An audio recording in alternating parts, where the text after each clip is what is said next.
Salut tout le monde, je suis ravi que vous soyez passé. Je m'appelle Sofiane et je suis l'auteur et le propriétaire de cette chaîne YouTube sur les voitures. En ce moment, je fais des vidéos axées sur les voitures électriques et les hybrides.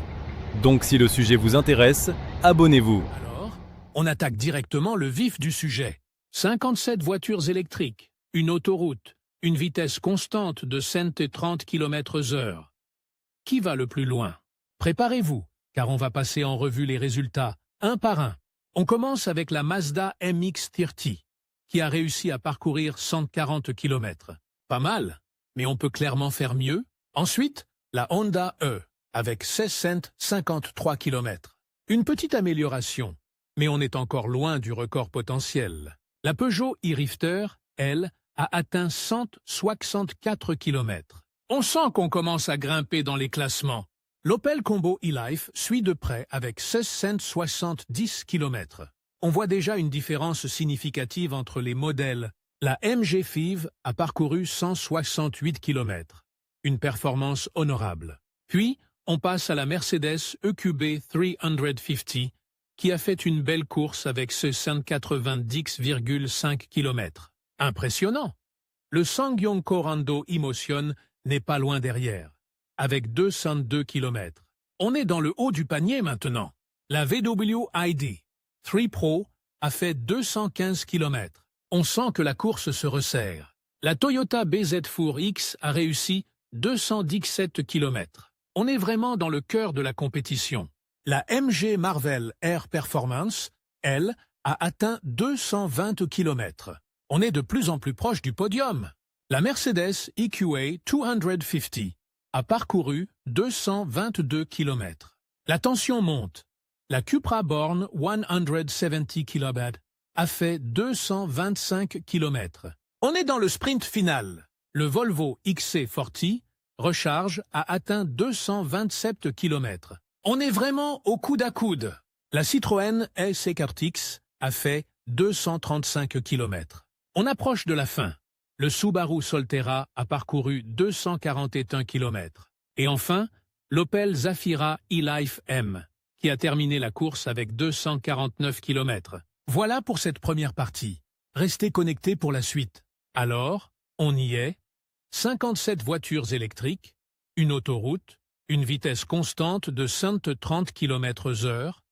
Le défi ultime pour déterminer quelle voiture électrique aura la plus grande autonomie dans ces conditions. On commence tout de suite avec les résultats, et croyez-moi, il y a des surprises. En 41e position, nous avons la Polestar 2 LR AWD avec une autonomie de 257 km. Pas mal, mais on peut faire mieux. Ensuite, en 40e position, la Hyundai Ioniq 5 SR RWD qui a parcouru 260 km. On voit déjà une petite différence avec la Polestar.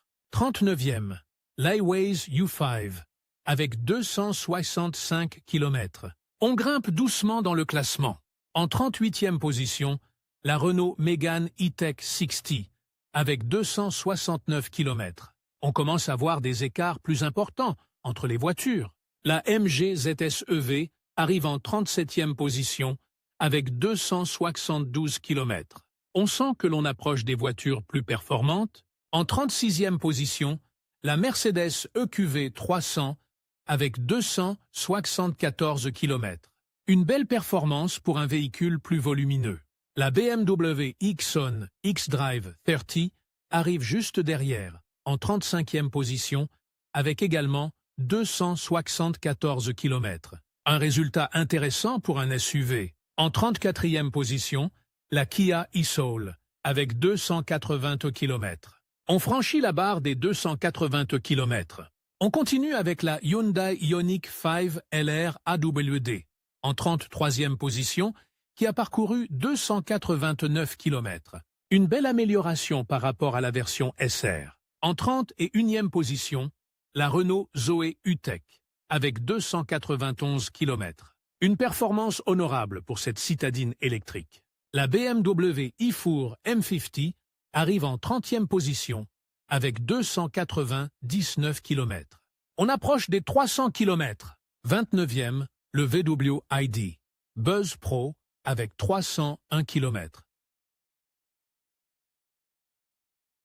On dépasse enfin les 300 km, en 28e position, la Kia F6 LR AWD, avec 306 km.